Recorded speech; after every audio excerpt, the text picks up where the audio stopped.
السلام علیکم بھجن، کیا سین ہے؟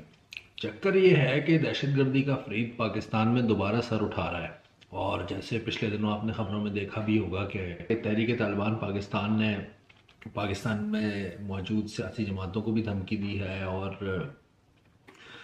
پاکستان کی لبرل اور سیکولر جماعتوں کو بھی دھمکی دیتے ہوئے کہا ہے کہ وہ جو ہے وہ سارے ٹنٹے سے باز رہے ہیں امریکان، اور وہ جو ایک ٹپیکل ان کی مطلب خیالات کا اظہار ہوتا ہے۔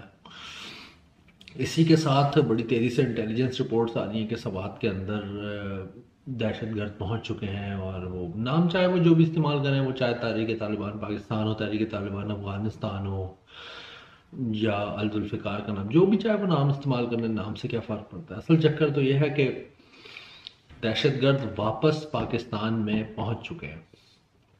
اب یہ خبر تو بہت زیادہ اہمیت کی حامل ہے، لیکن حیران کن طور پہ ہمارے یہاں جو پرنٹ میڈیا ہے، الیکٹرانک میڈیا ہے، وہ ابھی تک صرف اس بات پہ فوکس کیے ہوئے ہے کہ عمران خان کو جو 4 گولیاں لگی تھیں اس معاملے سے برآمد کیا ہوگا۔ گو کہ وہ مسئلہ بھی اہم ہے، لیکن یہ جو قومی سلامتی کے معاملات ہیں وہ زیادہ اہمیت کے حامل ہیں۔ انہوں نے پاکستان کی جو قومی سلامتی کی کمیٹی ہے، اس کی میٹنگ کے اوپر بھی انہوں نے اپنے تحفظات کا اظہار کیا ہے، نہیں دہشت گردوں نے، جو بھی ان کا چاہے آپ ان کا نام لیں۔ اب معاملہ یہ ہے بھائی کہ یہ لوگ یہاں تک پہنچ کیسے گئے، یہ اصل سوال ہے۔ تو اس سوال کا جواب دینے کے لیے میں آپ کو ایک کہانی سناتا ہوں، اور کہانی انتہائی دلچسپ ہے، مصدقہ ہے، جیسے کہ پاکستان کے 3 بڑے صحافیوں نے اس خبر کو رپورٹ کیا ہے۔ اصل میں سٹوری عامر میر صاحب کی ہے، لیکن اس خبر کو عمران شفقت اور فہیم گوہر صاحب بھی کوٹ کر چکے ہیں۔ سنیے۔ ہوا کچھ یوں کہ فرح گوگی صاحبہ کے پاس ایک آدمی آیا، یا انہیں ملوایا گیا، متعارف کروایا گیا ایک آدمی سے، جس نے ان سے ملاقات کر کے ان کی درون خانہ جو معاملات ہوتے ہیں، جو خانگی معاملات ہوتے ہیں، مسائل ہوتے ہیں، جیسے بچے بڑے ہو رہے ہوتے ہیں تو آپ کی ماں کی بچوں سے ذرا کبھی انبن ہو رہی ہوتی ہے، اور دوسرے فلانے کیا فون پہ کسی سے آپ بات کر رہے ہو تو ہزار چیزیں ڈسکس کرتے ہیں، وہ اس ٹائپ کی جو پرسنل نوعیت کے معاملات ہوتے ہیں وہ ان صاحب نے گوگی صاحبہ کو بتائے، اور گوگی صاحبہ حیران پریشان دنگ رہ گئیں کہ یہ کیا چیز ہے۔ تو انہوں نے بتایا کہ میں کوئی عام پارو نہیں، میں بہت وڈی شے ہاں۔ تو گوگی صاحبہ جو ہیں وہ 3310 کی طرح وائبریشن پہ لگ گئیں، کانبا چھوڑ گیا ان کا کہ بھائی یہ تو کوئی اہی تہجے دکھر مکر کر رہے ہاں، تو یہ تو کوئی اصلی پیر صاحب آ گئے نے۔ لو جی، گوگی صاحب نے جا کے اپنی پیرنی دوست پنکی پیرنی نو دسیا کہ ہاں جی کی پروگرام ہے۔ پنکی پیرنی بھی وائبریشن پہ لگ گئے، ان کا بھی کانبا چھوڑ گیا کہ یار میں تے ایویں ہی اول جلول سسٹم چلایا ہوا سی، تے یہ تے ریئل جو ہے وہ پیر مل گیا، اب یہ اس کو تو سارا کچھ پتہ لگ جائے گا۔ انہوں نے جا کے ان کے ہاتھ پہ بیعت کر دی۔ اچھا، وہ جو پیر صاحب تھے وہ اس لیول تک انوالو ہوئے کہ وہ اب دیکھیں، ضعیف الاعتقادی کی نا کوئی انت نہیں ہوتی، ٹھیک ہے؟ آپ ہر چیز ہی جو ہے نا وہ ستاروں کی چال پہ، موسم کے حال پہ، دائیں قدم بائیں قدم، سیدھا الٹا، آگے پیچھے، گول چکر، ہر چیز اس کے اوپر ڈال سکتے ہیں۔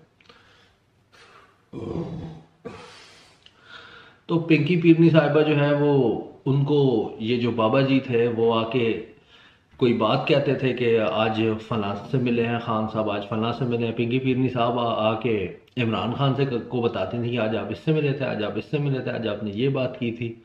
تو ان دونوں کا اعتقاد اور مضبوط ہو جاتا ہے، وہ کہتے ہیں یار واقعی میں یہ کیسے، یہ کون آدمی ہو سکتا ہے جو بتا رہا ہے۔ اس آدمی کو خان صاحب نے اپنے گھر میں بلا لیا۔ اس بندے کا پروٹوکول یہ تھا کہ وہ اتنے پہنچے ہوئے جمالی اور جلالی بزرگ سن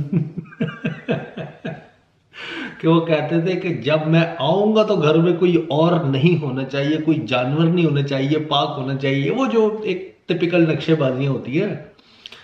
تو وہ صاحب آتے تھے اور وہ آ کے خان صاحب کو ان کے ہفتے بھر کی رودا سنا دیا کرتے تھے، اور پنکی پیرنی کے کہنے پہ خان صاحب بھی اس سے بیعت ہو گئے۔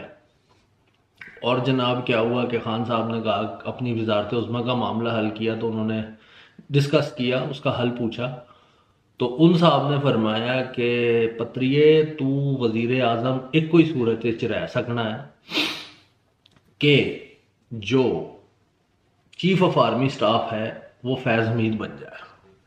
خان صاحب نے کہا مسئلہ ہی کوئی نہیں، اب میرا اختیار ہے 73 کے آئین کے تناظر میں، مجھے کون روک سکتا ہے یا کیا کر سکتا ہے۔ لو جی، خان صاحب نے جب یہ اپائنٹمنٹ کرنی تھی فیض حمید کی، تو باجوہ صاحب جو ہے وہ اڑ گئے۔ باجوہ صاحب کو کچھ بھنک پڑ گئی۔ شنید یہ ہے، یہ عامر میر اور گوہر اور سید عمران شفقت صاحب کے مطابق، کہ باجوہ صاحب کو جو ہے وہ کوئی وائس ریکارڈنگ یا یہ وہ انہوں نے پکڑی، اور اس سے انہیں کوئی یہ شنید ہوئی کہ یہ اس قسم کا جو ہے وہ کام ہونے جا رہا ہے۔ تو انہوں نے کیا کیا کہ انہوں نے باجوہ صاحب کو کہا کہ جس کو ISI سے نکال کے ہمیں کور کمانڈ کروانی ہے۔ اب خان صاحب جو ہے وہ بڑے پلسیٹیاں کھا رہے، دائیں بائیں ہو رہا ہے، گھس رہے جوتیاں، وہ سمجھ گیا کہ یار یہ تو کام خراب ہونے لگا ہے۔ تو باجوہ صاحب نے وہاں پہ سٹینڈ لے لیا۔ باجوہ صاحب نے کہا کہ جو مرضی کچھ بھی ہو جائے، جدوں تک یہ کور کمانڈ کر کے نہیں آئے گا، اور اس پہ ہم پہلے بھی ایک ویلاگ میں اپنے کہہ چکے ہیں کہ فوج کا رول یہ ہے کہ اگر آپ نے کور کمانڈ نہ کی بھی ہو تو پھر آپ ملک کے چیف آف آرمی سٹاف نہیں بن سکتے۔ یہ کیانی کے دور میں بنا تھا یہ قانون۔ تو خیر، اب جناب جی فیض حمید صاحب وہ گئے، باجوہ صاحب وہ گئے، دونوں مستعفی ہوئے، عاصم منیر صاحب آ گئے۔ عاصم منیر صاحب کے آتے ہی فیض حمید صاحب نے جو ہے وہ استعفیٰ دیا۔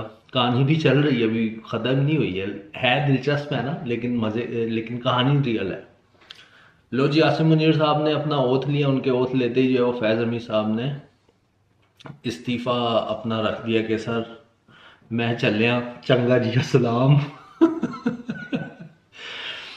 تو جی جب یہ شہباز شریف کی وہ داماد وغیرہ کے حوالے سے جو بات چیت یہ کر رہے تھے اپنی بھتیجی کے ساتھ، تو وہ ایک ریکارڈنگ نہیں لیک ہو گئی تھی، آڈیو۔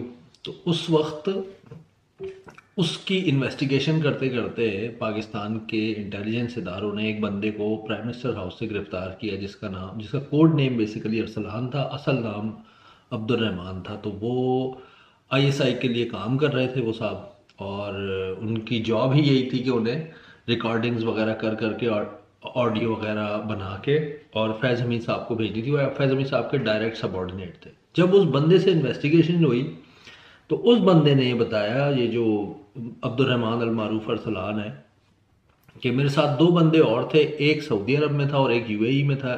سعودی عرب میں سے ایک بندہ ادھر آ گیا پاکستان میں، UAE والا جو ہے وہ ادھر ہی ہے۔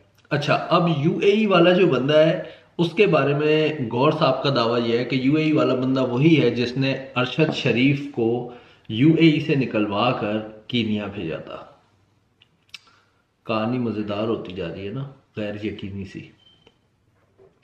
اور جو بندہ سعودیہ سے پاکستان آیا تھا اس کا نام رحمت اللہ ہے، وہ پاکستان کے عسکری اداروں کے پیرول پہ نہیں ہے، وہ ISI کے سویلین آفیسرز میں سے ایک ہے۔ اور وہ رحمت اللہ وہ پیر صاحب تھے جو گوگی اور پنکی پیرنی اور عمران خان صاحب کو ہدایات دیتے جا رہے تھے،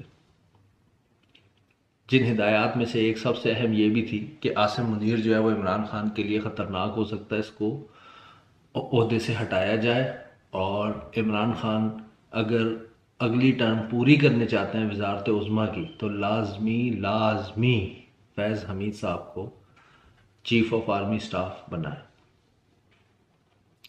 اب اس ساری کہانی کا پاکستان میں بڑھتے ہوئے دہشت گردانہ واقعات سے کیا تعلق ہے؟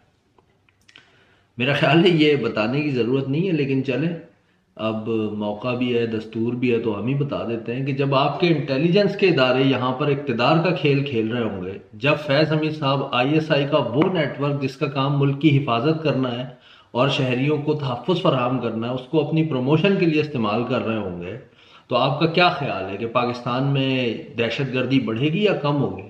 پاکستان میں یہ واقعات بڑھیں گے یا کم ہوں گے؟ تو میرے بھائی یہ بہت خطرناک اور بہت زیادہ شرمناک مقام ہے، سوچنے کا مقام ہے ہمارے لیے، کہ جن لوگوں کو ہم اپنا پیٹ کاٹ کر اور اپنے جوتے کی تلیوں سے جو ہے وہ ایک ایک پیسہ نکال کر ان کو پال رہے ہیں کہ یہ ہماری تحفظ کی ضمانت دیں، یہ اقتدار کے غلام گردشوں میں گھومتے پھر رہے ہوتے ہیں اور اپنے لیے راستے بنا رہے ہوتے ہیں، یہ کیا ملک کی حفاظت کریں گے؟ سر ویڈیو اگر پسند آئی ہو تو لائک، شیئر اور سبسکرائب کرنا نہ بھولیے گا، اور it is what it is. انشاءاللہ پھر ملاقات ہوگی، تب تک کے لیے اللہ نگہبان۔